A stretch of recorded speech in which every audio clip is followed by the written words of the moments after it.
Welcome to Our Girl Relationships. On this channel, we talk about problems people face in their day-to-day lives. Let's start with a video. I am a 32-year-old female, and I got married to my boyfriend of 4 years, and we were quite close. We were both working, him being an engineer, while I worked as a junior lawyer at that time. We had already moved in together and were enjoying our lives to the fullest. It was my ex-husband's idea to get married as we were so happy with each other and felt so fulfilled. We planned our wedding, which was a small, intimate event, but the best one of our lives. My ex-husband had always been a family-oriented person who was fond of kids and loved spending time with them, but unfortunately, we found out that I could not conceive. And this broke my heart. It was not a big deal for me, but I felt very bad for my partner. He would tell me that it was all right, what mattered the most was us, and that we could adopt a kid, but nothing made things better for me. We promised that we would not let each other down and would work on our relationship as we wanted it to continue. Time passed, and my infertility became my biggest insecurity. I felt like my husband would go out and find some other woman who was fit and healthy and would marry her. This made me doubt him for no particular reason, and of course, we would fight now and then. A couple of months passed like that, and I told my ex-husband that we could not continue this relationship as this was disturbing our mental health. I told him that we needed to separate and move on with our individual lives. I not only moved out of his apartment, but from his life as well. I rented a place for myself and moved on with my life. I was appointed as a lawyer in a reputable firm and earned well. My life was quite smooth, but that never meant that my insecurity had left my side. Time passed, and I had coped with it well. My friends and family would visit from time to time and would stay over, which never let me feel alone and helped me to relax. My mom had always been a very self-centered and egoistic woman who would rarely think of anyone else. My mom and dad had been fighting all my childhood and then just separated when I was going to get my degree. It was a relief because there were no loud fights in our house anymore. I moved out soon after that and got busy with my own life. My mom had invited all of us siblings to dinner just for family time. I have 2 elder siblings, a brother and a sister, and both of them are married. My brother has a cute little girl, too. I was excited to see them all and was all set to go to dinner. As my taxi dropped me at my mom's place, I could already hear my siblings chit-chatting and playing with my niece inside. I went inside, greeted everyone, and started helping my mom, who was already preparing to serve the dinner. We all sat at the dinner table and were enjoying our dinner when my mom said that she was too glad to see us all together and would have been happier if my infertility had not cursed my life. I tried not to show how awkward I felt and smiled weirdly. My mom went on and said that she was very disappointed in me and was worried, thinking about what I would do in my life. I told her that it was natural and I couldn't do anything about it. Secondly, I was already enjoying my life, and kids are not necessary to be feeling fulfilled. My mom did not stop and went on discussing how infertility could ruin one's image and reputation. That was it. I couldn't take it anymore. I turned to my mom and asked if she knew what ruined an image more than infertility. She looked at me with a frown. I told her that the worst thing a person could do, which would ruin her image, was cheating on her husband, that too, with multiple men. She yelled at me and told me to shut up. I went on and told my siblings that as they had already moved out, my mom easily covered her mistakes by putting everything on our dad and telling us that he had cheated on her. I got up, took my things, and was leaving when I looked at my mom and told her that if she ever tried to humiliate me, I had so much more to tell our family. I left her place immediately. My mom called me the next day and told me that I needed to apologize to her, as it was the worst thing a kid could do to her parents. I told her that she was the one who had started it, and I had to end it because there was no other way she was going to stop. She started yelling on the phone and told me that she never realized that she was raising a bitch. I told her that she was still not on track, and that would just bring more damage. She asked me what else I knew about her separation, to which I replied that I would only get those secrets out when she would forget her limits, just like she did yesterday. My mom told me that she wanted to see me as soon as possible. I told her that I was busy, but she started begging and telling me that I had to visit her. I told her that I would see her and cut the call. I do not know what she wants from me now. Maybe she's just scared because she's got the hint that I know much more about her broken marriage. Well, I went to see my mom on the weekend and she greeted me sweetly. She asked me if I wanted to take tea or coffee and then prepared some tea with a lot of snacks and things. I felt like I was a guest or something because she would never treat me so well. We had our tea and then she, very politely, asked what I knew about her. I told her that I was not going to tell her a word as I had saved them up for later. She told me that things were not like that and that I had misunderstood the situation. She tried to manipulate me and tell me that things were not like that. When she realized that I was not convinced, she told me that I had to apologize in front of my siblings and tell them that whatever I had said was out of anger and never meant that. She told me that she had to face their questions when I left and how I could ruin her image in front of her kids.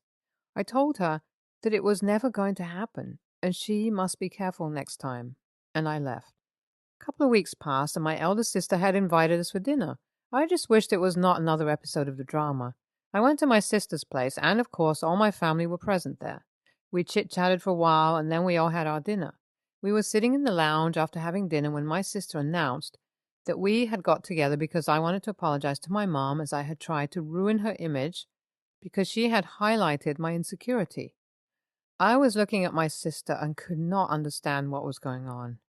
A few moments later, I told everyone that I was only going to apologize if my mom said sorry for being mean and for mocking my infertility. My mom thought it was her chance to clear her image, so she got up and told everyone that she was sorry and did not mean to hurt my feelings. She said that and then took her seat, and then it was my turn to apologize.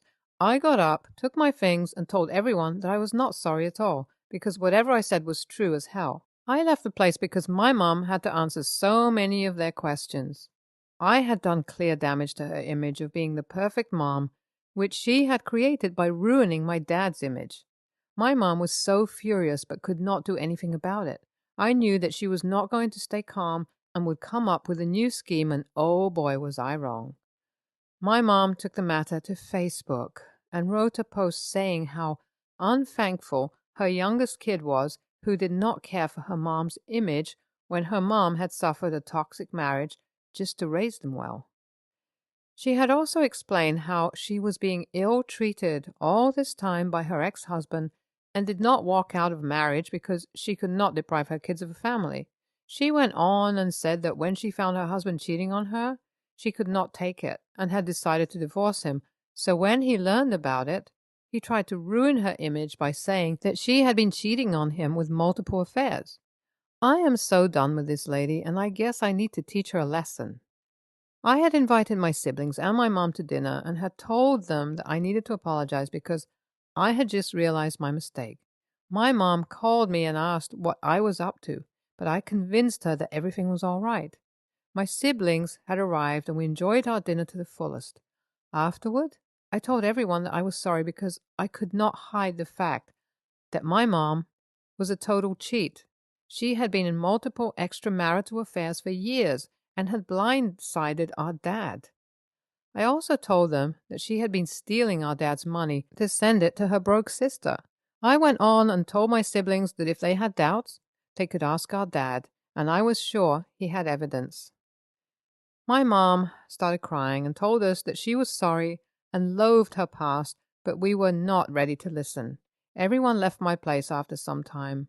I came to know that my siblings had boycotted my mom as she had been lying to us about her divorce, blaming our dad all this time. I guess she would learn a lesson and give up on dramas that she used to create. NTA. OP proved that she was smart enough to stand for herself and was sure about her life. The way she walked out of her marriage because she had realized it was not going to end well was applaudable. She coped with her mental health so well, and no one had a right to hit her as her mom did. Her mom should have been proud of her girl for the way she was going on with her life without depending on anyone or trying to gain sympathy, but she was too mean to see that. NTA. OP's mom proved to be the real a-hole in this situation. She had started the battle and was now desperate to save her image. She would beg OP personally, but dared to target OP in public. Knowing that her past was so controversial, she should not have triggered OP, but I guess she never had an idea that OP knew so much. She can now enjoy her solitude because I don't think anyone would like to see her again from her family. Next story. I've been planning on taking my girlfriend to this restaurant that just opened up near her, so I planned our date to be today. Early that day, my girlfriend suddenly came up to me and said that she invited 3 of her female friends. I'm not sure why she did that without telling me before. I did not make a big deal out of it, so I was okay. Can't wait to meet them, I guess. So at about 4 p.m., we started to get ready to go to the restaurant, and my girlfriend said that we have to pick up her friends because they don't have a car, apparently. So now I'm even more annoyed, but I just kept calm and went with it. When we got inside, we got a seat for 5 people. So while we were all sitting, her friends finally acknowledged me and started to talk to me. They were saying that my girlfriend's ex was 6'2" and that I'm only 5'7", and were laughing that I was balding. I started to laugh with him to hide the fact that I was very uncomfortable and was angry. What was really disappointing was that my girlfriend never told them to stop. She laughed with them. So our food finally came and the girls were drinking. So now they were even more obnoxious and were talking loudly. I was getting stares, and I even had a waiter to come to our table and kindly let us know that we were being a little too loud. So at this point, I was very embarrassed. So I was ready to leave at this point, so I got a waiter to bring me 2 checks. I was only paying for me and my girlfriend. Under normal circumstances, I would have paid for all of them. However, I had been disrespected all evening, so I didn't feel obligated to. The friends did not like that very much, including my girlfriend. When I said I was only paying for my girlfriend and myself, they basically just started to emasculate me, saying I'm not a real man. They also called me broke. They said other things as well. So one of the friends actually paid for the 2 others and herself. I was very tempted to leave the 3 girls at the restaurant by themselves, but I didn't think it would be the right thing for me to do, to leave 3 women by themselves alone. So I let them get into the car with me. I was taking all the girls and my girlfriend back to her apartment because it was closer. So when we got back to her place, my girlfriend then took me into her bedroom and closed the door. She basically said that I embarrassed her because I did not pay for her friends. I then said that the girls were making fun of me, comparing me to your ex, and emasculated me.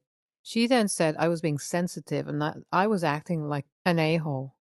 My girlfriend has also been drinking, so I wasn't really taking anything she said to me personally. However, I did give money to her friends, the amount I would have paid at the restaurant to them just to please her, so she would stop talking to me about it. And then I made sure everything was all right with them and I left. Was I the a-hole in this situation? I don't think I was obligated to pay anything, but maybe I was just being sensitive. I don't know. NTA, you didn't invite them. Your girlfriend did. She should have paid for them. You don't deserve to be ridiculed by people you don't know. They, in turn, don't deserve a free meal for being a-holes just because they are your girlfriend's friends. Next story. My fiance and I are expecting our first child. We've struggled with finding names we like because we don't have many family members with girls' names that we could use. We ended up making a list of any names we liked and decided on Scarlett. For privacy reasons, let's say my last name is Knight. So we decided our daughter's name will be Scarlett Knight. And we're all still working on a middle name. We were at dinner with my brother and his family when they asked us if we found a name yet. So we let them know that we are still thinking about middle names, but we chose Scarlett as the first name. My brother started laughing hysterically and asked us if we were serious. When I asked why he thought it was funny, he brought up a couple of points. Firstly, Scarlet Knight sounds like a storybook character and ridiculous for a real person. He said my daughter would be bullied for it. He went on to explain that too many kids are being given these woke names, and while Scarlet is not a woke alone, paired with our last name, it will surely bring more attention than she'll ever want. He said we should try to act like we love her and give her a more respectable name. Second, my sister-in-law brought up that my daughter might not have red hair like my fiance's hair. She felt that if my daughter does have red hair, it's nonsense to name her after it. However, if she doesn't have red hair, but we have another daughter later who does, it would be weird for the non-red hair daughter to be named Scarlet, and for the redhead to be named something else. Maybe it's the whole pregnancy thing, but the naming of my daughter has been so stressful that I yelled at them that this has nothing to do with the potential color of her hair, and it's not right of them to accuse us of not loving our daughter. We've been asked about our name for her for a while now, and we really thought we had found something amazing for her. After I yelled at them, I just burst into tears. My fiancé more calmly told them it's not right that they said such things over our name choice, as they know how difficult it has been for us. He excused us from the dinner, and as we were leaving, my brother told us that he can't wait to get a call in 15 years from Scarlett about her a-hole parents and how they chose to name her for attention rather than because they cared for her. After we got home, my fiancé helped calm me down and let me know that my brother has been sending him texts, calling him awful names for leading me out of the house. Apparently, my brother is mad we left in the middle of the dinner because we couldn't handle the truth about our horrible name choice. I don't really feel like an a-hole because it was cruel for them to say we don't love her. However, now I calmed down and felt bad we left in the middle of dinner after I yelled at them and didn't bother to try discussing it any further. NTA, this is why many people don't announce names until after the baby is born. For those saying that your daughter would be teased for Scarlet or Scarlet, I am not sure about that. It's not a totally uncommon name where I live, and no one says anything about it. I think of a pretty shade of red and Scarlett Johansson, a pretty person. Kids these days are named a ton of weird things. Scarlet is pretty tame.